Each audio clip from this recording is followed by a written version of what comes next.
Welcome. You are watching Dunya TV. Aapki screen par. Let's check today's top news. Major changes proposed in the 27th Constitutional Amendment. Significant changes have been proposed in the military structure. The position of Chairman Joint Chiefs of Staff Committee will be abolished, and the Army Chief will be given the new post of Chief of Defense Forces. Field marshals and other senior military positions will have lifetime status. Federal Constitutional Court to be established under the 27th Amendment. The establishment of the Federal Constitutional Court has been proposed. This court will interpret the Constitution and adjudicate constitutional disputes. Constitutional powers will be transferred from the Supreme Court to the Federal Constitutional Court. Its decisions will be binding on all courts across the country. Article 184 to be abolished. Article 184 of the Constitution will be abolished. The Supreme Court will no longer have the power to take suo motu notices. Constitutional cases will now be heard by the Federal Constitutional Court. The Supreme Court will only handle appeals and general cases.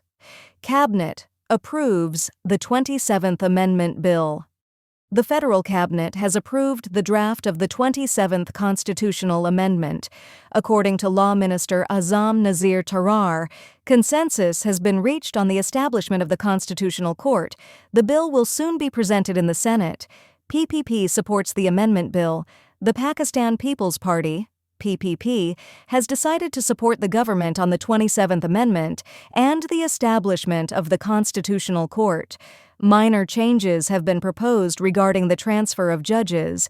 PPP Chairman Bilawal Bhutto Zardari stated that he would oppose the amendment if it harms democracy. Federal Constitutional Court to have 7 judges. Initially, the Constitutional Court will have 7 judges. 5 of these judges will be selected from the current Supreme Court bench. Justice Aminuddin Khan is expected to become the head of the new court. A joint seniority list of high court judges will be prepared, and the Supreme Judicial Commission will have the authority to transfer judges. Ansar Abbasi's exclusive report on the amendment. According to Ansar Abbasi, editor of the News, the aim of the amendment is to resolve disputes related to judicial appointments and transfers. His report provides detailed insights into the position of Chief of Defense Forces, the powers of the Federal Constitutional Court, and the seniority system of judges. Pakistan-Afghanistan. Talks collapse in Istanbul. Pakistan-Afghanistan talks in Istanbul have hit a deadlock. According to Defense Minister Khawaja Asif, mediating countries, Turkey and Qatar, have withdrawn support. If any hope remained, they would have advised continuing the talks. Khawaja Asif said Pakistan will respond strongly if attacks come from Afghan soil. Pakistan rejects Indian nuclear allegations. Pakistan has not conducted any nuclear tests since May 1998. According to Foreign Office spokesperson Tahir Andrabi, India is misrepresenting a U.S. official's statement. Pakistan's nuclear program operates under a strong command and control system. President Donald Trump comments on nuclear tests.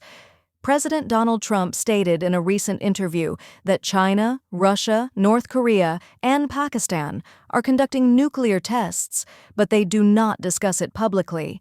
He added that these tests are carried out underground, making them difficult to detect.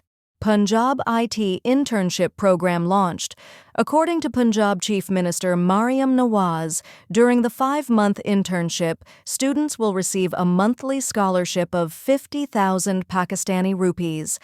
IT graduates will be linked with technology companies to gain skills and training. She stated that Punjab is being developed as an IT hub, and the Nawaz Sharif IT City will be a game-changing project. Karachi infrastructure under fire. Amir of Jamaat-e-Islami Karachi, Munim Zafar, said that the city faces signal outages and incomplete roads. University Road has been dug up under the Red Line project. He demanded the completion of the Karimabad underpass to provide relief to residents and business owners. Ceasefire update. Israeli bombing continues in Gaza. Israel has received the remains of another hostage. The deceased hostage has been identified as 60-year-old Lev Rodov. The number of remaining hostages in Gaza is now 5. Despite the ceasefire, Israeli forces bombed residential buildings near Rafah and Khan Yunis. Dunya TV, Aapki Screen Par History. News, truth, that was today's top news on Dunya TV. For more updates and analysis, subscribe to our channel and press the notification bell. Thank you for watching. Goodbye.